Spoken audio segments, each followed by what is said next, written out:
com todos nessa tarde, finalizando a consagração comunitária. Agradecer ao Ministério da Intercessão, especialmente a Patrícia, pelo convite. E eu queria convidar os irmãos nesse momento para que pudéssemos frear, ou até mesmo parar, o que estamos fazendo, as nossas atividades, os nossos pensamentos, as nossas preocupações, as nossas batalhas, para refletirmos em algo que fica às vezes para trás, mas que é a essência de estarmos aqui vivos, que é a eternidade. Muitas vezes, quando a gente está mergulhado nas preocupações, nas lutas diárias, nas coisas do mundo, até um termo que se usa no mundanismo, nas coisas do mundo, sejam quais forem, a eternidade, a visão de onde realmente pertencemos, acaba se dissipando. E é importante que tenhamos essa noção da eternidade, porque ela é que move o cristão. Ela é a esperança do cristão, a eternidade com Cristo. Para refletirmos sobre esse tema, trouxe uma passagem no Evangelho de João, no capítulo 17, um único versículo, versículo 3. E diz assim a palavra do Senhor: "E a vida eterna é esta, que te conheçam a ti, o único Deus verdadeiro, e a Jesus Cristo, a quem enviaste." Evangelho do nosso Senhor Jesus Cristo, louvado sejas, ó Cristo. Amém.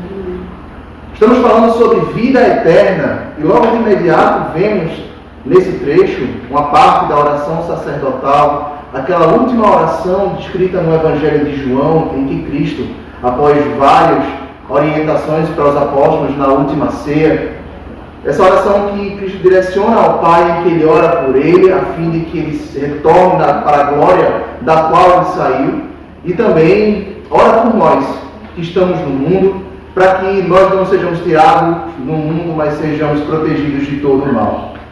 E Ele nos dá uma grande chave do que é a eternidade, do que é a vida eterna. E o que seria essa vida eterna? Muita gente acha que a eternidade não existe, que o tempo só começa quando a célula começa a existir, e depois a gente vira um corpo, depois o corpo envelhece, morre, e ficou por isso mesmo. O tempo é o que a gente vive, o tempo é o que o relógio marca, o tempo é aquilo que a gente pode quantificar, mesmo que a gente sinta mais rápido, mesmo que a gente sinta mais devagar. O tempo se resume ao que a gente vê, ao que a gente percebe e ao que a gente vive e experimenta.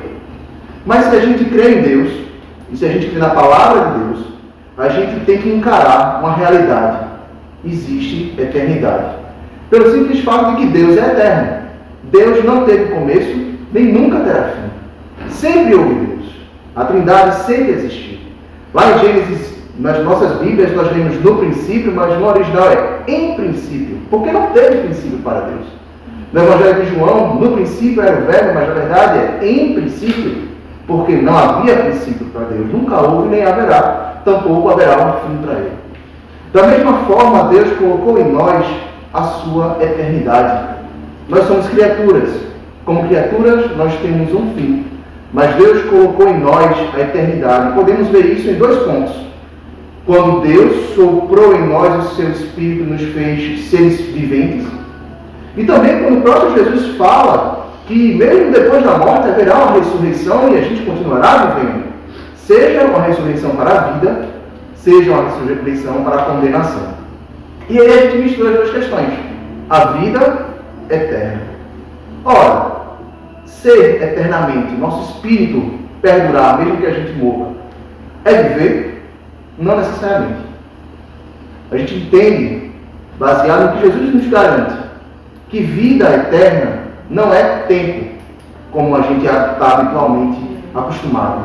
Vida eterna é presença. Deus, por ser eterno, é o que define a eternidade. Estar com Deus é vida eterna. Estar sem Deus é algo tão absurdo que mesmo que você tenha toda a eternidade de tempo para existir, nem existência é chamado de morte. Choro e ranger de dentes. É simples. A vida eterna é a presença de Deus. É a revelação de Deus. Sem Deus não há vida. E aí vem aquela angústia no coração, aquela necessidade. Como eu posso ter essa vida eterna. Vida de verdade. Qualidade, não quantidade. E Jesus nos dá a chave clara disso. Ele nos ama ao ponto de nos dar tudo, inclusive o caminho. Ele é o caminho. E ele nos diz, a vida eterna é esta, conhecer a Deus. E conheçam a Ti, o único Deus verdadeiro. Conhecer a Deus é a chave do problema. E isso é uma consumação de uma promessa que não é de hoje. Deus nos criou para que a gente pudesse conhecer Ele. Para que a gente pudesse, desde o Éden, Adão foi criado, Eva foi criada, para conhecer Deus. Diz o profeta Jeremias, no capítulo 31, versículo 34, um versículo muito conhecido: não ensinará jamais cada um ao seu próximo, nem cada um ao seu irmão, dizendo, conhece ao Senhor, porque todos me conhecerão, desde o menor até o maior deles, diz o Senhor, pois perdoarei as suas iniquidades e os seus pecados jamais me lembrarei. Logo daqui a gente observa nessa promessa que foi consumada em Cristo, que conhecer a Deus não é algo de se ensinar. Conhecer a Deus não é algo puramente racional, que a gente entenda Deus. Na verdade, é até impossível explicar a Deus, exceto aquilo que Ele nos mostra, que Ele quer que seja conhecido. Conhecer a Deus não é saber que Ele existe. Conhecer a Deus não é somente ler a Bíblia, não é ver uma comemoração de fim de ano contando a história de Jesus, nem na Páscoa e para a Paixão de Cristo. Não é saber fatos, porque fatos a gente sabe até de outras coisas de nossa vida.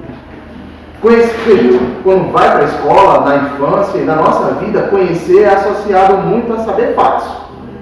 Eu conheço, eu sei, mas são coisas completamente distintas. E você vou até um pouco mais longe. Conhecer a Deus não é somente ler a Bíblia, porque muita gente lê a Bíblia e não conhece a Deus. Vou falar por mim, um testemunho próprio. Conhecer a Deus não é estudar teologia. Embora a teologia ajude, leva você a Deus, mas uma teologia que não leva você a conhecer a Deus não é teologia. É uma ciência qualquer, como todas as outras. Conhecer a Deus é simples. Uma única palavra resume isso. É intimidade. Amém. É relacionamento. É estar tão perto que é estar dentro de Deus. Mas como conhecer a Deus dessa forma se Deus é Espírito?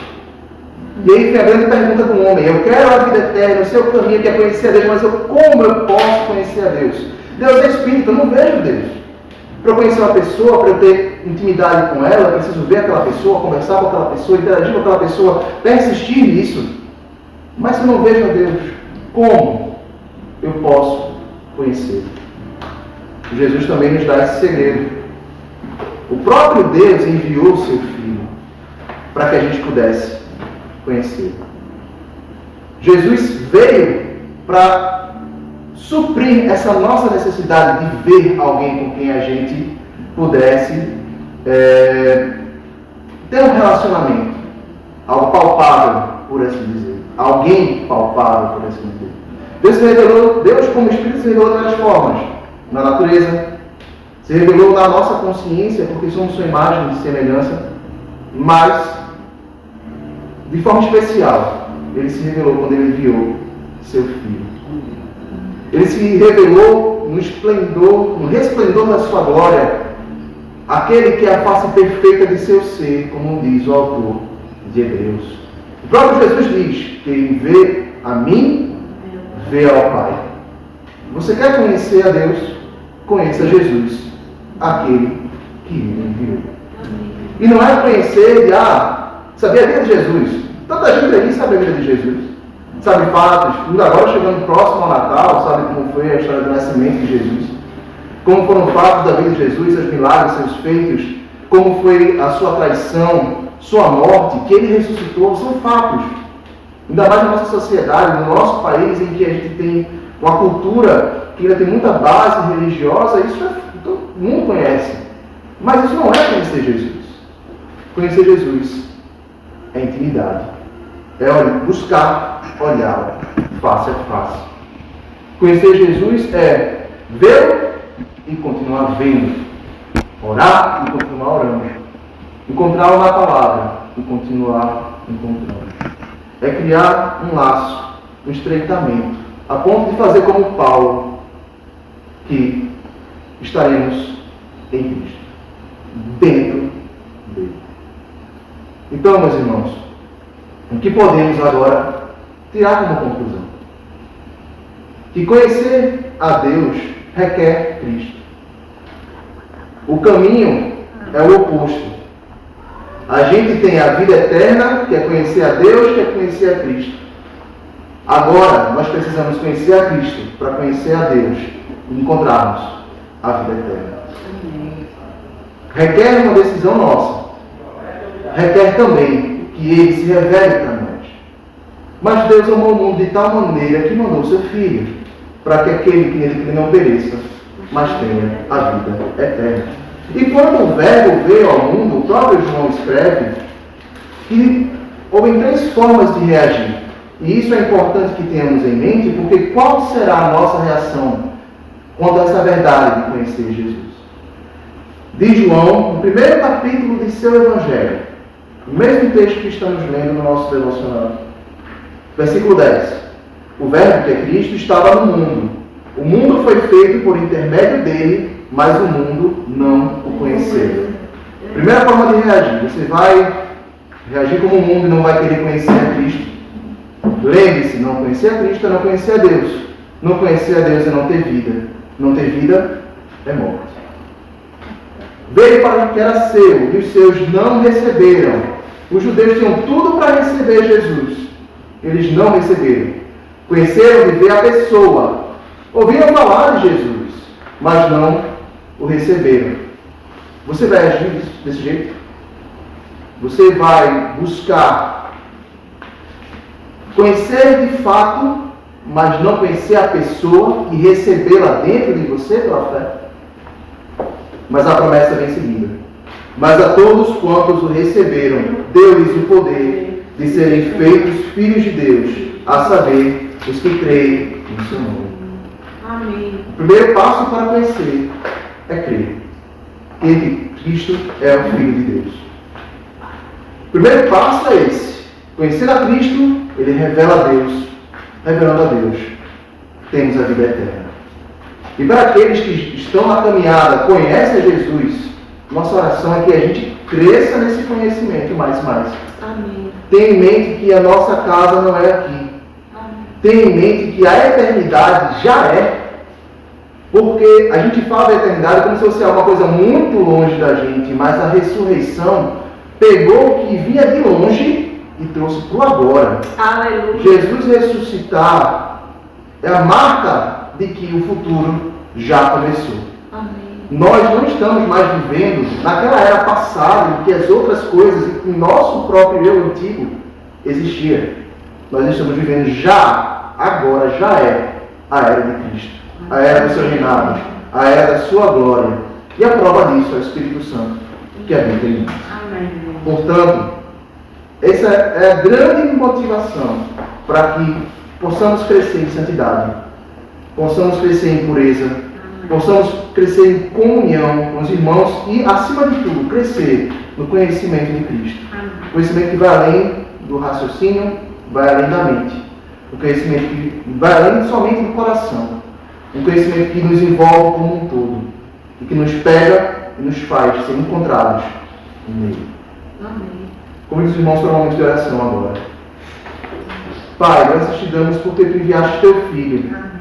Sem ele nós não poderíamos te conhecer, Senhor. Sem ele, sem o sacrifício perfeito de Cristo, nós não poderíamos sequer chegar perto do Senhor por causa dos nossos pecados. Sim, Jesus. Mas teu sangue na cruz, Senhor Jesus derramado, abriu a porta para que pudéssemos conhecer a Ti. Amém. E assim conhecer a Deus. E assim entrar numa vida muito diferente dessa vida que levávamos anteriormente. Obrigado, Senhor Jesus, porque Tu és o caminho para Deus. Tu és a vida eterna. Tu és a verdade e Tu és a ressurreição. Obrigado, Espírito Santo, porque o Senhor aplica essa verdade dentro de nós. Que o Senhor nos constranja, nos convença dos nossos pecados para que possamos ser direcionados para Te conhecer mais. Amém. E que possamos perseverar Te conhecendo com humildade, todo dia, com ousadia, com fé e, acima de tudo, com amor. Amém. Isso te pedimos, no nome de Jesus, no poder do Espírito Santo. Amém. Amém. Amém.